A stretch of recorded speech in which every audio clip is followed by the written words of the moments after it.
அனைவருக்கும் அன்பு வணக்கம் நண்பர்களே. இன்றைக்கி இந்த பதிவில் நம்ம என்ன பார்க்க இருக்கிறோம் அப்படின்னா, கன்னியாகுமரி ரயில்வே ஸ்டேஷனோட ரீடெவலப்மெண்ட் ஒர்க்கு தான் பார்க்க இருக்கிறோம். ஸோ அதுக்கு முன்னாடி பார்த்துக்கிட்டிங்க அப்படின்னா, இந்த பாலம் வந்து அமைச்சிருக்கிறாங்க. அதாவது விவேகானந்தர் நினைவு மண்டபத்தில் இருந்து திருவள்ளுவர் சிலைக்கு இடையில் ஒரு பாலம் வந்து அமைச்சிருக்காங்க. இதோடைய அடிப்பகுதி வந்து கண்ணாடியால் போட்டிருக்கிறாங்க. இதில் நடந்து போகும்போது அலைகளுக்கு மேலே நடந்து போகிற மாதிரி ஒரு உணர்வு ஏற்படுற மாதிரி இருக்குது. நான் அங்கே போகலை. நீங்கள் கன்னியாகுமரி விசிட் பண்ணிங்கன்னா அந்த பாலத்தில் போய் அந்த எக்ஸ்பீரியன்ஸை பாருங்கள். இப்போ ரயில்வே ஸ்டேஷனுக்கு வரலாம். பார்த்திங்கன்னா இங்கே வந்து பேஸ்மெண்ட் ஒர்க்கு தான் போயிட்டுருக்குது. பணிகள் வந்து ஓரளவுக்கு சீரான வேகத்தில் தான் நடைபெற்று வருது. பேஸ்மெண்ட்டு அதோடைய அந்த முன்னாடி இருக்கிற பகுதியில் தான் இப்போதைக்கு வந்து பணிகள் கவனம் செலுத்தியிருக்காங்க. மற்றபடி வேறு எந்த ஒரு முன்னேற்றமும் இல்லை. அதை தொடர்ந்து பார்த்திங்கன்னா இங்கே 5 பிளாட்பாரங்கள் இருக்குது. 5 பிளாட்பாரங்களுமே பார்த்திங்கன்னா பயன்பாட்டில் தான் இருக்குது. இந்த கன்னியாகுமரி நாகர்கோவிலுக்கு இடையே இருக்கிற 13 கிலோமீட்டர் வந்து ஏற்கனவே டபுள் ட்ராக் ஆகிடுச்சு. ஸோ அதை தொடர்ந்து பார்த்திங்க அப்படின்னா இங்கே 2 பகுதியிலையும் வந்து 2 வழித்தடத்துலேயும் வண்டிகள் ஓடிக்கிட்டு இருக்குது. இந்த பணிகள் முடிவடைஞ்ச பிறகு பார்த்திங்கன்னா 2 ரயிலில் மட்டும்தான் எக்ஸ்டென்ஷன் பண்ணியிருக்காங்க. அதாவது பார்த்திங்கன்னா பரசுராம் எக்ஸ்பிரஸை வந்து முன்னாடி நாகர்கோவிலோடு நின்றுச்சு. அந்த வண்டியை கன்னியாகுமரி வரைக்கும் நீட்டிப்பு செஞ்சுருக்காங்க.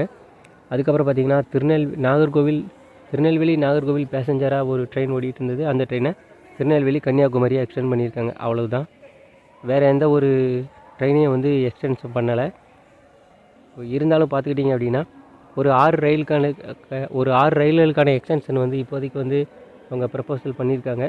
அது கூடிய சீக்கிரம் அவங்க அனுமதி கொடுத்த பிறகு நாகர்கோவிலில் நிற்கிற ஒரு 6 ரயில்கள் அந்த கன்னியாகுமரி ஸ்டேஷனுக்கு வரைக்கும் போகும் அப்படின்னு சொல்லியிருக்காங்க.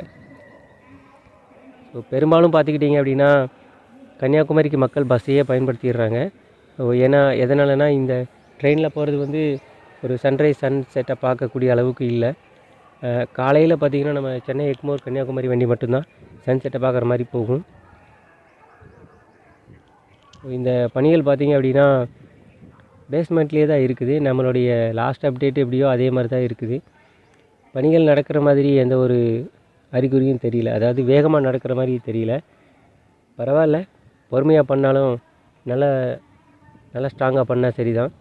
அது மட்டும் இல்லாமல் ராமேஸ்வரத்தோட ரீடெவலப்மெண்ட்டை பார்த்த பிறகு இந்த ஸ்டேஷனை பார்க்கும்போது பிரம்மாண்டமாக கட்டுறதுக்கு பதிலாக மக்கள் அதிகமாக பயன்படுத்துகிற மாதிரி கட்டணும் அப்படிங்கிறது தான் நம்மளுடைய கருத்து. எதனால் எப்படி சொல்கிறேன்னு கேட்டிங்கன்னா, நீங்கள் ராமேஸ்வரத்தை பார்த்துருப்பீங்க. கிட்டத்தட்ட ஒரு 30 அடி உயரத்தில் கட்டியிருக்காங்க.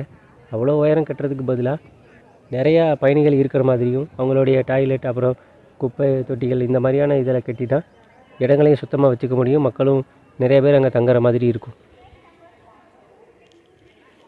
தேங்க்ஸ் ஃபார் வாட்சிங் ஃப்ரெண்ட்ஸ். இந்த வீடியோ அவ்வளோதான். அடுத்த அப்டேட்டில் சந்திக்கலாம். நன்றி, வணக்கம்.